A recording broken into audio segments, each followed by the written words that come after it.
Bom, gente, dando continuidade, né, à nossa segunda parte, vamos falar um pouquinho da mudança desse perfil, né? Então, para a gente falar um pouquinho da história de como aconteceu a transição epidemiológica e, consequentemente, a demográfica. Então, paralelamente à transição demográfica, o Brasil, ele vivencia uma profunda transição epidemiológica, né? E o perfil do adoecimento e morte da população sofreu uma transformação radical nas últimas décadas. Se a gente for ver a história, entre 1950 a 1970, a predominância de doenças infecto-contagiosa, desnutrição e mortalidade infantil elevada. Já em 1980 a 2000, houve um período aí de transição de coexistência de doenças infecciosas e crônicas. De 2000 a 2019, né, houve uma melhora, uma diminuição, né, das doenças infecciosas e uma consolidação das doenças crônicas não transmissíveis como principal causa de morte. E de 2020 em diante, né, a era do que a gente chama da sindemia, né, que é as doenças crônicas não transmissíveis agravadas pela Covid-19 e pelas desigualdades sociais. Essa transição, ela não ocorreu de forma linear nem homogênea.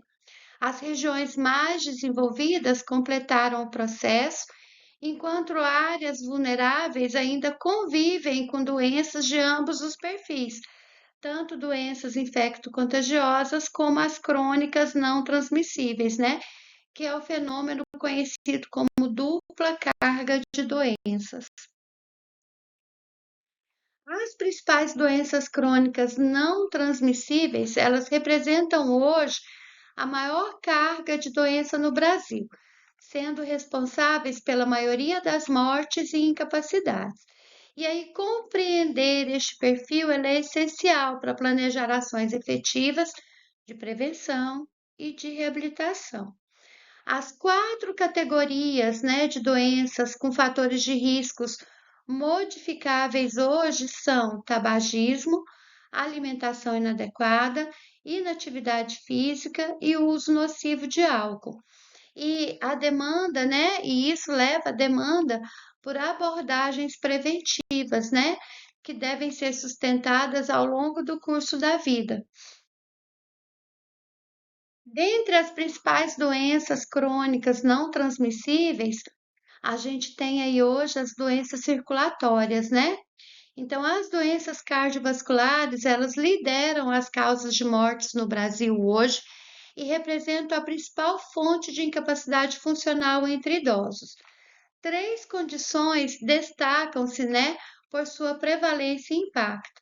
O infarto agudo do miocárdio, que vai gerar sequelas cardíacas e limitações da capacidade física. O acidente vascular cerebral, né, principal causa de incapacidade neurológica e dependência nos idosos. E a insuficiência cardíaca, né, que é uma condição crônica progressiva com múltiplas hospitalizações. E aí o AVC, ele merece atenção especial, né? Os sobreviventes frequentemente apresentam hemiplegia, afasia, alterações cognitivas que vão demandar reabilitação intensiva e prolongada, né? E normalmente os recursos são limitados no SUS, né, para esse tipo de problema.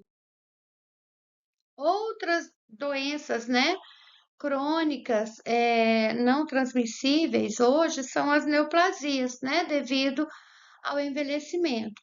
Então, o câncer, ele apresenta uma relação direta com o envelhecimento.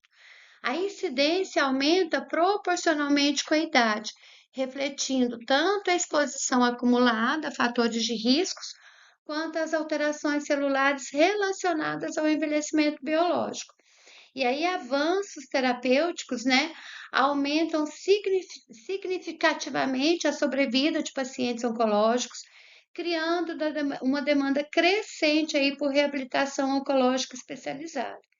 Fadiga, linfedema, dor crônica e descondicionamento físico são sequelas comuns que impactam a qualidade de vida e funcionalidade, né? E é que a gente vê a importância hoje da fisioterapia, né, na reabilitação desses pacientes. Outra doença crônica, né, não transmissíveis são as doenças respiratórias crônicas, né? Dentre elas, DPOC, doença pulmonar obstrutiva crônica. Ela é subdiagnosticada e subtratada no Brasil, né? E normalmente as principais causas são tabagismo acumulado, exposição ocupacional, poluição ambiental, biomassa, né, doméstica. E as doenças crônicas, especialmente a DPOC, elas causam limitações progressivas da capacidade física e redução dramática aí na qualidade de vida. E aí a dispneia, que é a falta de ar aos esforços, leva à inatividade, gerando um ciclo vicioso, né, de descondicionamento físico e piora funcional. A tolerância ao exercício, ela vai ficar severamente comprometida, dificultando atividades cotidianas básicas, como caminhar, subir escadas, né, carregar compras. E aí a reabilitação pulmonar, intervenção com evidências robustas de eficácia, permanece aí pouco acessível na rede pública, né? E aí a gente ainda tem os gigantes da geriatria, né? Bernard Isaacs, ele descreveu aí nos anos de 1960 as 5 grandes síndromes geriátricas, né? Que ele chamou de gigantes da geriatria, que dominam o cenário clínico aí do envelhecimento e determinam a dependência, institucionalização e mortalidade. E aí essas síndromes, elas não são isoladas, elas se interagem entre si, criando aí uma cascata de declínio funcional. Então, normalmente eu tenho a queda, que leva à imobilidade, que leva à depressão, que leva à fragilidade, que ocasiona mais queda, né? E assim gerando aí um ciclo vicioso. Também, né, a polifarmácia leva a riscos de quedas, confusão mental, né, que cria mais uma polifarmácia e aí vai. E a incapacidade funcional, né? A capacidade funcional, ela é definida como a habilidade de realizar atividades necessárias para viver de forma independente. E ela representa o desfecho central da assistência fisioterapêutica ao idoso. Então, sempre o nosso foco é a capacidade funcional, né? Sua preservação e recuperação vai definir a qualidade de vida, a autonomia e a possibilidade de envelhecimento comunitário e saudável, né? A gente vai ter uma aula ainda sobre a classificação das atividades básicas, né? Falando da capacidade funcional, e a gente já falou um pouquinho disso na aula passada. Então, as atividades básicas, né, de vida diária são o autocuidado, né, como o banho, vestir-se, alimentação, capacidade de transferência, de continência. As atividades instrumentais, né, de vida são a vida independente, é a capacidade do idoso sair para fazer compras, de controlar as suas finanças, né, de tomar as suas medicações, de pegar um transporte, de comunicação, né? E aí a gente tem a fragilidade, a sarcopenia que a gente já viu um pouquinho na aula, né? Que fala das teorias do envelhecimento. Isso leva a uma perda da reserva fisiológica e da massa muscular que predispõe à incapacidade, né? Diminuindo, né, a capacidade das atividades básicas e das atividades instrumentais. A funcionalidade, então, ela não é uma ausência de doença, mas a presença de capacidades para fazer o que tem valor e significado. E aí, vamos falar um pouquinho das quedas e instabilidade posturais, né?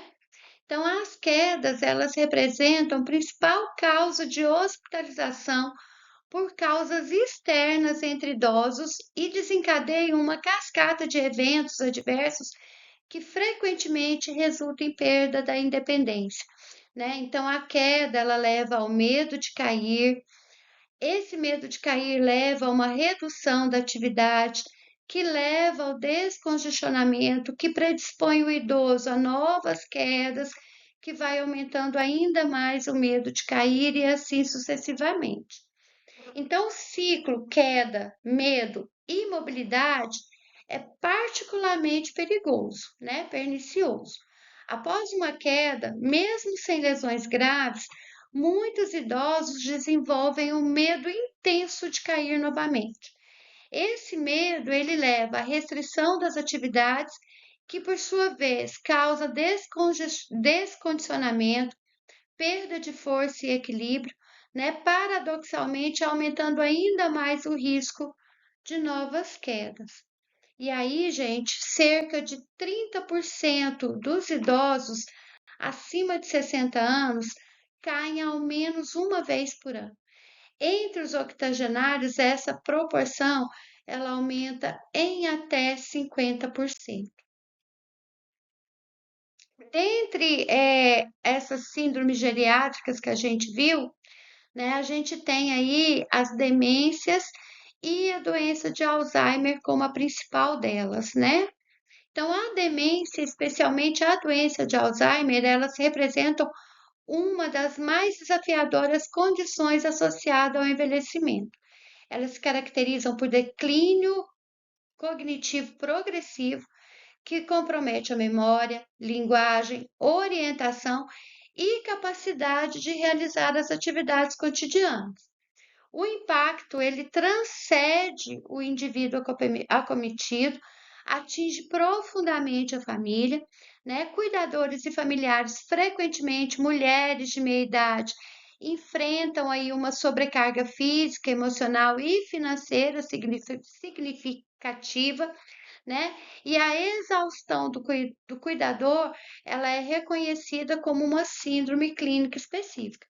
A gente vai ter uma aula, né, só sobre as principais demências ainda, tá bom?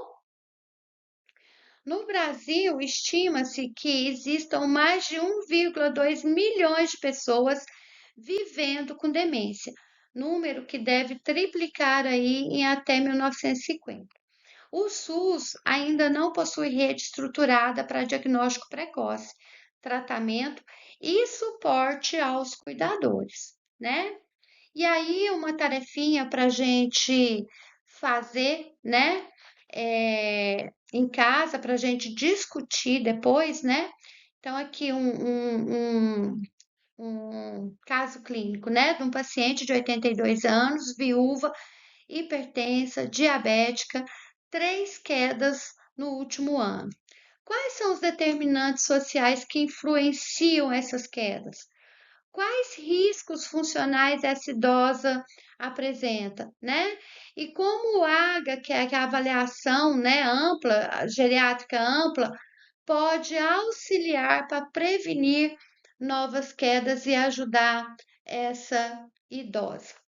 E aí, eu quero que vocês, né, façam essa tarefa para a gente discutir, então, na próxima aula. E aí, daqui a pouquinho, né, a gente vai ver a terceira parte da nossa aula.